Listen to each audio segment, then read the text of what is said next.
घर में लाखों रुपए कैश रखकर जस्टिस यशवंत वर्मा एक इतिहास काला ही सही रच चुके हैं। अब सवाल ये है कि क्या वो दूसरा इतिहास भी बनाएंगे जो काला ही होगा। देश में जजों को हटाने के लिए एक ही सिस्टम है, संसद से महाभियोग। आज तक किसी जज को महाभियोग से हटाया नहीं जा सका। कैश कांड में दोषी साबित हो चुके जस्टिस यशवंत वर्मा के सामने विकल्प है इस्तीफा देने, बीआरएस लेकर रिटायर होने का, लेकिन अड़ गए हैं। अड़ियल रुख महाभियोग की ओर ले जा रहा है। फिलहाल कोई सूरत बचने की नहीं दिख रही है। जस्टिस यशवंत वर्मा के दिल्ली वाले बंगले में कैश मिलने का आरोप साबित हो गया है। चीफ जस्टिस संजीव खन्ना ने 3 जजों की जो कमेटी बनाई थी उसने जांच रिपोर्ट सौंप दी, जिसमें कैश के आरोप साबित हुए। जज वर्मा को क्लीन चिट नहीं मिली। चीफ जस्टिस संजीव खन्ना ने यशवंत वर्मा से इस्तीफा देने के लिए कहा, समझाया कि अगर इस्तीफा देते हैं तो अच्छा होगा, ऐसा नहीं किया तो मुश्किलें होंगी। वीआरएस लेकर रिटायरमेंट का भी विकल्प दिया। कहा जा रहा है कि यशवंत वर्मा ने इस्तीफा देने, वीआरएस की सलाह मानने से मना कर दिया है। चीफ जस्टिस बड़े एक्शन के लिए मजबूर हो गए। 13 मई को chief justice Sanjeev Khanna retire हो जाएंगे। रिटायरमेंट से पहले अपनी जिम्मेदारी पूरी कर लेंगे। जज वर्मा नहीं माने तो जांच रिपोर्ट और यशवंत वर्मा के बयान की फाइल राष्ट्रपति द्रौपदी मुर्मू और पीएम मोदी को 6 मई को भेज दी।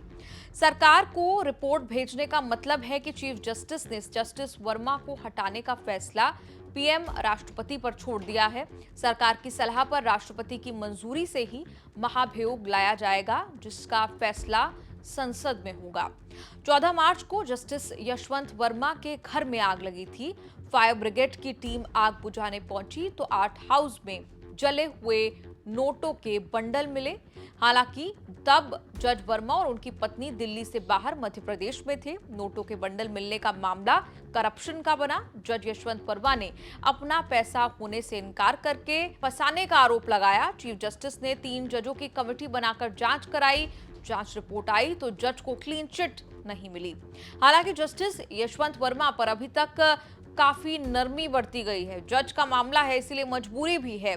ऐसे पुलिस एफआईआर दर्ज नहीं कर सकती। कॉलेजियम ने बस इतना किया कि दिल्ली हाईकोर्ट से ट्रांसफर करके इलाहाबाद हाईकोर्ट भेज दिया। वकीलों ने डस्टबिन बताकर जज को कोर्ट से अलग रहने का फैसला किया तो जज वर्मा को केस सुनने से रोक दिया। दिल्ली हाईकोर्ट के 52 केस भी अंडर रिव्यू हैं। जस्टिस यशवंत जज बने हुए हैं, सैलरी सुविधाएं सब ले रहे हैं। जजों की नियुक्ति, ट्रांसफर, पोस्टिंग के फैसले सुप्रीम कोर्ट का कोलेजियम करता है, जिसे चीफ जस्टिस हेड करते हैं। सरकार की दखल बहुत सीमित होती है। हटाने की प्रक्रिया जजेस इंक्वायरी एक्ट में लिखी हुई है, जिसमें महाभियोग ही विकल्प है। राष्ट्रपति की मंजूरी के बाद महाभियोग संसद में चलेगा। महाभियोग चलाने के लिए लोकसभा के कम से कम 100, राज्यसभा के कम से कम 50 सांसदों के साइन जरूरी होते हैं। महाभियोग या तो लोकसभा में चलेगा या राज्यसभा में। लोकसभा स्पीकर या राज्यसभा चेयरमैन 1 और 3 सदस्यों की जांच कमेटी बनाएंगे, जिसके सदस्य एक सुप्रीम कोर्ट के जज, हाई कोर्ट के एक चीफ जस्टिस और एक डिस्टिंग्विश्ड ज्यूरिस्ट होंगे। कमेटी आरोप तय करेगी। आरोपी जज को सफाई का एक और मौका मिलेगा। कमेटी की रिपोर्ट स्पीकर या चेयरमैन के पास जाएगी।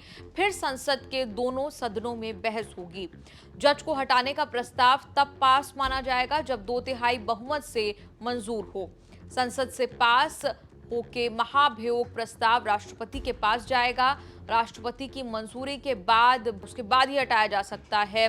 नियम है कि जिस संसद सत्र में प्रस्ताव पेश किया उसी में फैसला हो जाना चाहिए। संसद में कुल 6 बार महाभियोग पर बहस हुई, लेकिन कभी किसी जज को महाभियोग से हटाया नहीं गया। 1991 में सुप्रीम कोर्ट के जज वीरासामी रामास्वामी के खिलाफ प्रस्ताव पास नहीं हो पाया। 2011 में कलकत्ता हाईकोर्ट के जज सौमित्र सेन ने महाभियोग प्रोसेस के बीच इस्तीफा दे दिया। रामास्वामी को हटाने के पक्ष में 401 में से 196 सांसदों ने वोट दिया था। किसी ने हटाने का समर्थन नहीं किया, लेकिन 205 कांग्रेस सांसदों ने वोटिंग में हिस्सा नहीं लिया। 2/3 वोट नहीं पड़ने से रामास्वामी को हटाने का प्रस्ताव गिर गया। रामास्वामी 94 में पूरा टर्म पूरा करके सुप्रीम कोर्ट जज पद से रिटायर हुए। कोर्ट कचहरी के इस एपिसोड पर आपका क्या कुछ कहना है, कमेंट्स में लिखकर अपनी राय जरूर दें।